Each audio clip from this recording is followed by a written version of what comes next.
ശക്തികളെ ഭയപ്പെടുത്തി ഞെട്ടിക്കുന്ന നീക്കങ്ങൾ നടത്തിയിരിക്കുകയാണ് ഇറാൻ.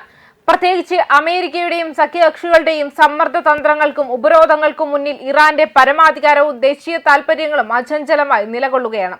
സ്വന്തം സുരക്ഷയ്ക്കും പുരോഗതിക്കും വേണ്ടി നടത്തുന്ന നിർണായക പദ്ധതികളെ, പ്രത്യേകിച്ച് സിവിലിയൻ ആണവ സമ്പുഷ്ടീകരണ പരിപാടിയെ തടസ്സപ്പെടുത്താൻ ആർക്കും കഴിയില്ലെന്ന് പ്രഖ്യാപിച്ചിരിക്കുകയാണ് ഇറാൻ.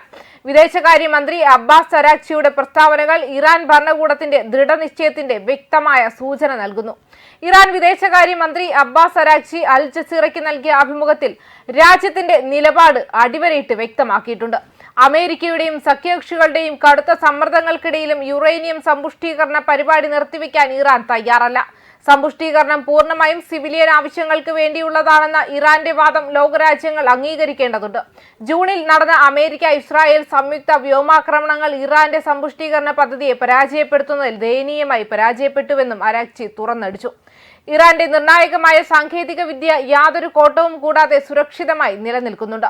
ഇത് ഇറാന്റെ സാങ്കേതിക മികവിനും ശക്തമായ പ്രതിരോധ സംവിധാനത്തിന്റെയും തെളിവാണെന്നും അദ്ദേഹം വ്യക്തമാക്കി. യുറേനിയം സമ്പുഷ്ടീകരണം നമുക്ക് തടയാൻ കഴിയില്ല. യുദ്ധത്തിലൂടെ നേടാനാകാത്തത് രാഷ്ട്രീയ മാർഗങ്ങളിലൂടെ നേടാനും കഴിയില്ല എന്നും അരാക്ചിയുടെ പ്രസ്താവന അന്താരാഷ്ട്ര വേദികളിൽ ഇറാന്റെ തല ഉയർത്തിപ്പിടിക്കുന്ന നിലപാടാണ്. സൈനികമായോ രാഷ്ട്രീയമായോ ഭീഷണിപ്പെടുത്തി ഇറാന്റെ അവകാശങ്ങൾ കവർന്നെടുക്കാൻ ശ്രമിക്കുന്ന ശക്തികൾക്കുള്ള ശക്തമായ മറുപടിയാണിത്. പരോക്ഷ ചർച്ചകളിലൂടെ അമേരിക്കയുടെ ഒരു കരാറിലെത്താൻ ഇറാൻ ഇപ്പോഴും തയ്യാറാണ്. എന്നാൽ അതിനൊരു ഉപാധിയുണ്ട്. അമേരിക്ക അസാധ്യവും അസ്വീകാര്യവുമായ മുൻ വ്യവസ്ഥകൾ എന്ന് വിശേഷിപ്പിക്കുന്ന നിലപാടുകൾ ഉപേക്ഷിക്കണം. രാജ്യത്തിന്റെ അന്തസ്സും സുരക്ഷയ്ക്കും കോട്ടം വരുത്തുന്ന ഒരു വ്യവസ്ഥയും ഇറാൻ അംഗീകരിക്കില്ല എന്ന് ഇതിലൂടെ വ്യക്തമാകുന്നു. ഇറാന്റെ മിസൈൽ പദ്ധതി സംബന്ധിച്ച നിലപാടിൽ അരാക്ചി യാതൊരു വിട്ടുവീഴ്ചയ്ക്കും തയ്യാറല്ല. ഇത് ചർച്ചയ്ക്ക് വെക്കേണ്ട ഒരു വിഷയമേ അല്ല. ഒരാൾ അവരുടെ ആയുധങ്ങൾ കൈമാറുന്നത് മണ്ടത്തരമായിരിക്കുമെന്ന് അദ്ദേഹം ഓർമ്മിപ്പിച്ചു. സ്വന്തം പ്രതിരോധ ശേഷിയിൽ വിട്ടുവീഴ്ച ചെയ്യുന്നത് ഒരു പരമാധികാര രാജ്യത്തിന് ഭൂഷണമല്ല. ഇറാന്റെ മിസൈൽ പദ്ധതി ആ രാജ്യത്തിന്റെ നിലനിൽപ്പിന് അത്യന്താപേക്ഷിതമാണ്.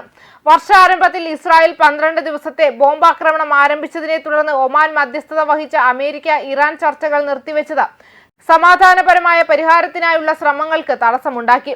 ഡൊണാൾഡ് ട്രംപിന്റെ ആദ്യ ഭരണകാലത്ത് അമേരിക്ക ഏകപക്ഷീയമായി പിൻവാങ്ങിയ 2015 JCPOA ആണവ കരാറിന്റെ ചുവട് പിടിച്ച് യൂറോപ്യൻ യൂണിയനും ബ്രിട്ടനും വീണ്ടും ഉപരോധങ്ങൾ ഏർപ്പെടുത്തിയത് തികച്ചും അന്യായവും ഏകപക്ഷീയവുമാണ്.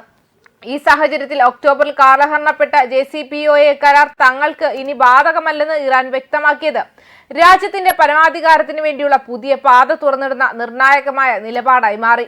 ഇറാൻ സ്വന്തം സുരക്ഷയുടെയും പുരോഗതിയുടെയും കാര്യത്തിൽ ഒരു വിട്ടുവീഴ്ചയ്ക്കും തയ്യാറല്ല എന്ന് പ്രഖ്യാപിക്കുമ്പോൾ അത് ലോകരാജ്യങ്ങൾക്ക് ഒരു സന്ദേശം നൽകുകയാണ്. ഭീഷണിക്കോ ഉപരോധങ്ങൾക്കോ സൈനിക നടപടികൾക്കോ രാജ്യത്തിന്റെ സ്വയം നിർണയാവകാശം കവർന്നെടുക്കാൻ കഴിയില്ല. ഇറാന്റെ ആണവ പദ്ധതി സിവിലിയൻ ആവശ്യങ്ങൾക്ക് മാത്രമാണെന്ന നിലപാടിൽ ഉറച്ചുനിന്ന് അന്താരാഷ്ട്ര നീതിക്ക് വേണ്ടി നിലകൊള്ളുകയാണ് ഇറാൻ. ന്യായമായ ഒരു പരിഹാരത്തിനായി വാതിൽ തുറന്നിട്ടിരിക്കുമ്പോൾ തന്നെ രാജ്യത്തിന്റെ പ്രതിരോധ ശേഷിയിൽ തൊട്ടുകളിക്കാൻ ആരെയും അനുവദിക്കില്ല എന്ന് ഇറാന്റെ ധീരമായ നിലപാട് അന്താരാഷ്ട്ര രാഷ്ട്രീയത്തിൽ ശ്രദ്ധേയമാവുകയാണ് ഇപ്പോൾ. ന്യൂസ് ഡെസ്ക് കർമ്മ ന്യൂസ്.